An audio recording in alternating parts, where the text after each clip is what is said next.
Live from our 7 Tasmania studios, your nightly news with Tom Johnson begins now. Good evening. First tonight, hundreds of Tasmanians have gathered in Hobart to support women in the United States after landmark abortion rights were overturned by the Supreme Court. People of all ages voiced their anger and frustration, warning Australia must continue to remain pro-choice. Standing in solidarity with the US, Tasmanians were heard loud and clear. You cannot ban abortions. You can only prevent access to safe abortions. Make no mistake, this decision means more people will die. Pro-choice advocates rallied on Parliament lawns, protesting the US Supreme Court's decision to overturn Roe v Wade, scrapping the constitutional right to abortion. I have a few close friends in the US, actually in Arizona, and that's one of the states where abortion is going to be completely banned, probably. In my younger years, I had an ectopic pregnancy, and if I hadn't had medical intervention then, I wouldn't be here now. Just want to be here to show solidarity to the sisters.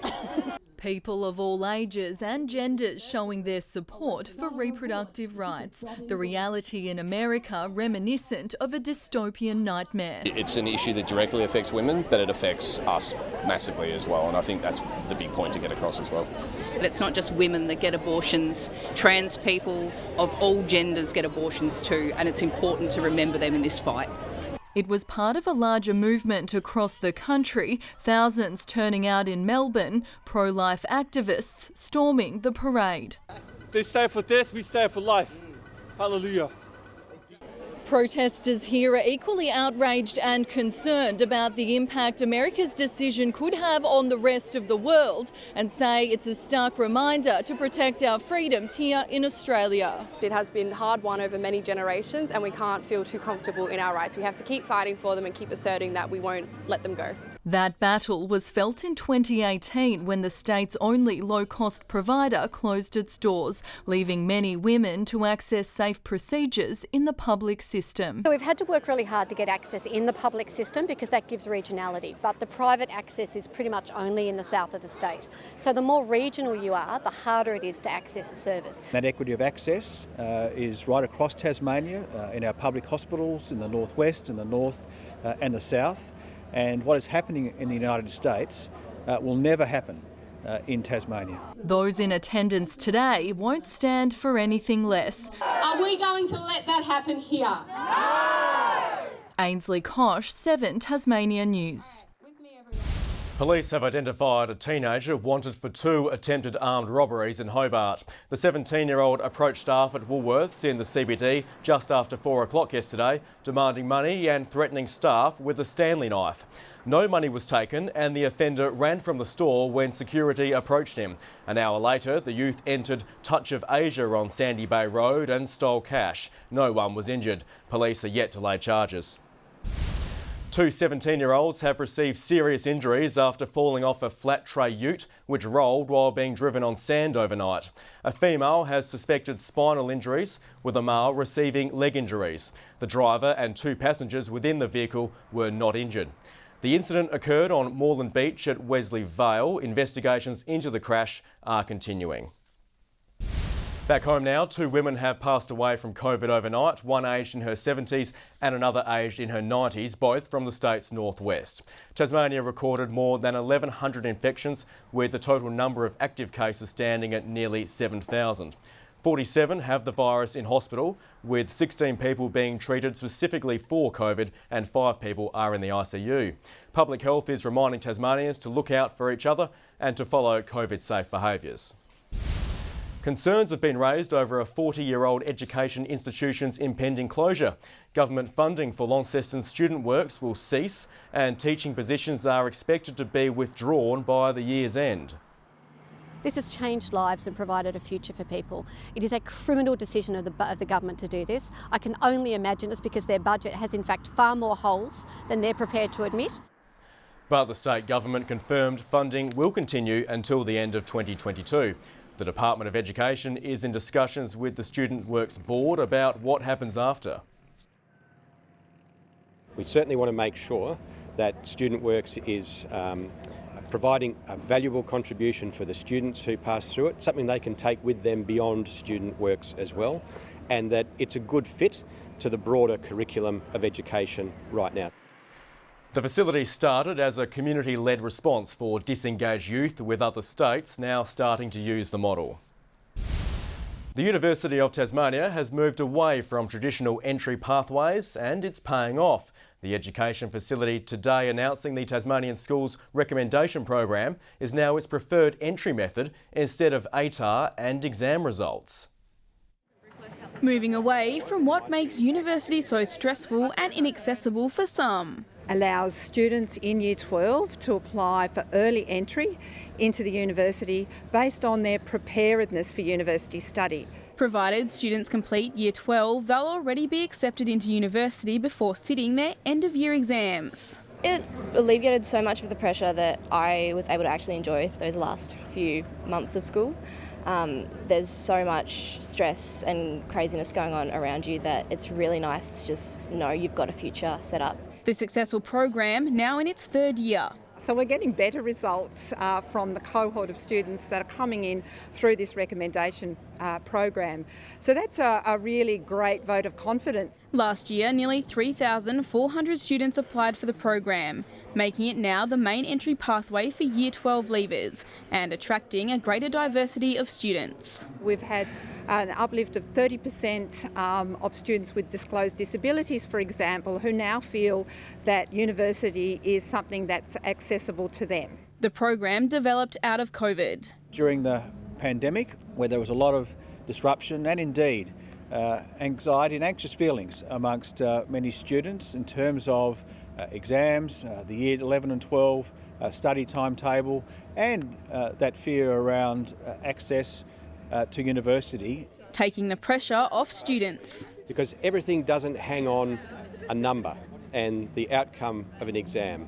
Not everybody does their very best work in a 1-hour exam at the end of the year. UTAS looking to score high marks of its own. Talia Jordan, 7 Tasmania News. And a public inquiry will be held into the uni's proposed move from the Sandy Bay campus into Hobart CBD and on other concerns raised by the community. The Legislative Council will establish a select committee to report on the plan. The inquiry is calling for submissions from the public, which will be open until August 29. The state government has announced it will release more land to increase social and affordable housing in the northwest. 3 releases totalling 161 lots will be for sale at Shorewell Park and Wynyard. The lots will be prioritised for affordable housing sales over the next 30 days before being released to the open market. It comes after the government launched its My Home program, allowing buyers to purchase a home with a 2% deposit. Launceston Airport was thrown into chaos today after all flights were cancelled due to fog. 4 Jetstar flights from Sydney and Melbourne were cancelled, meaning the return flights were also grounded. And 1 Jetstar flight was returned while in the air and another was diverted to Hobart.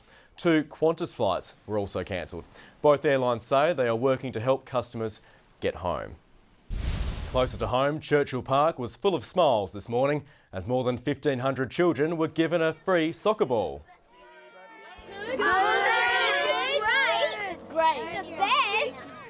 The initiative from Football Tasmania hopes to keep more children in the game and level the playing field. 9,000 children are set to receive a ball over the coming weeks. There's over 1,800 young players receiving a ball from My State Bank today, and that's really wonderful for their health and well-being, that they can go home with a great football and practice the skills that they use here on the fields every Saturday in the NTJSA. Getting kids kicking, whether it's down at their local park or school, taking that soccer ball along with them is certainly encouraging them to stay in the game and getting soccer out there amongst the community. 170 Good Sports Awards were also given out. Upgrades to one of Hobart's major waterworks is now complete. More than 1 kilometre of new pipeline has been connected at New Norfolk. Originally built in 1937, the ageing technology has failed in the past and caused interruptions.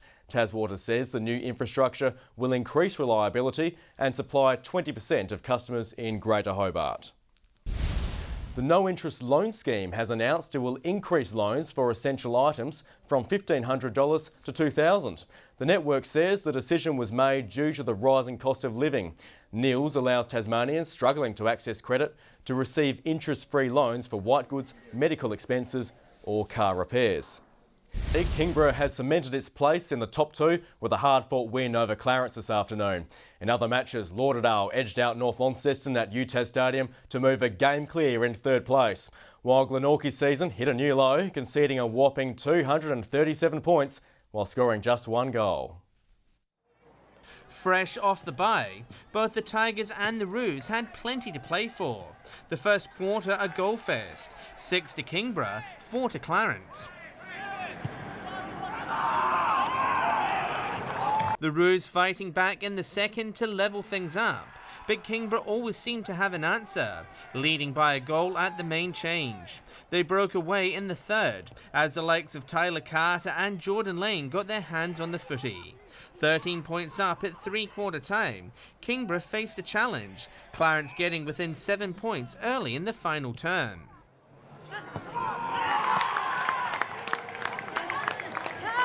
Kieran Lovell was again in the thick of the action when it mattered. A few late goals killing Clarence's chances, the Tigers scoring a vital win on the road. At UTAS Stadium, it was a tight first half in the Battle of the Bombers, both sides trading the lead, but it was North in front at half-time. That extended to 12 points in the third, but bad kicking in front of goal kept Lauderdale in touch. Their inaccuracy coming back to haunt the home side. 3 goals in a row giving Lauderdale the lead at the last change. The Southern Bombers' defence standing tall in the final quarter, as they kicked the only 2 goals of the term.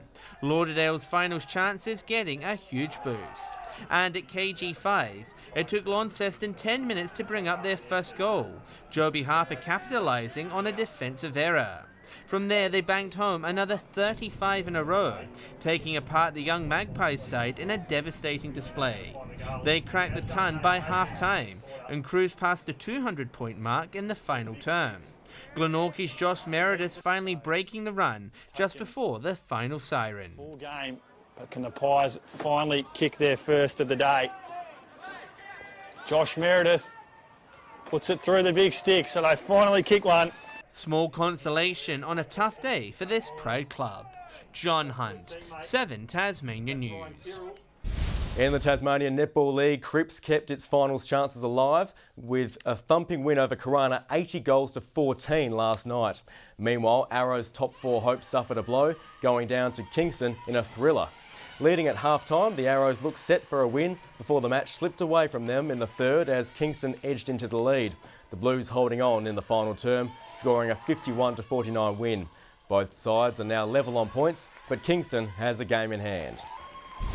The Hobart Chargers women's side has finally broken its losing streak in the NBL1. The Chargers were too strong for Dandenong, winning 77-64 last night. Leading at every change, Hobart had too much firepower under the ring and around the arc. Angela Tompkins starring with a game-high 27 points. Oh, Tompkins with the up and under, gets it to go and has some advice as well too. Meanwhile, the men's side extended their winning run in the competition to 7 with a 107-80 point victory over the Rangers. Harry Froling continued his good form, top scoring with 28 points.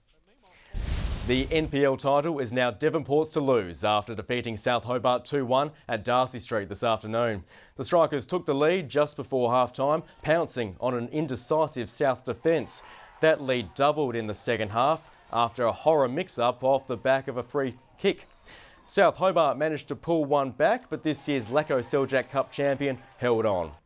Elsewhere, Kingborough Lions defeated Olympia 3-1 to remain within 8 points of Devonport, while Clarence notched up a rare double-figure score, thrashing lowly Riverside 11-2. Good evening. 13 across Hobart and Burnie today, Devonport 12 and 11 in Launceston. 14 was the state's top at Bushy Park, King Island and Smithton 12 and 11 in Strahan. On the close-up, cloud extends across the Western District and the Bass Strait Islands with mostly clear skies across the rest of the state. Further out, patchy low-level cloud is seen along the southern coastline of Australia. Tomorrow shows a trough intensifying near the east coast with associated lows. West to northwesterly winds tomorrow 10 to 20 knots, swells up to 4 metres in the west and south and below 1 metre in the north. Tomorrow's forecast now, partly cloudy across Hobart and Richmond, ooze 14. In the north, a morning frost then sunny in Launceston, Devonport 12, 11 in Deloraine. Burnie tomorrow mostly sunny, a shower or two in Strawn, 13 in Curry. St Helens and Swansea mostly sunny and 13 in Whitemark. Looking ahead to the 3-day forecast now, Monday showers about the west and far south, mostly sunny elsewhere.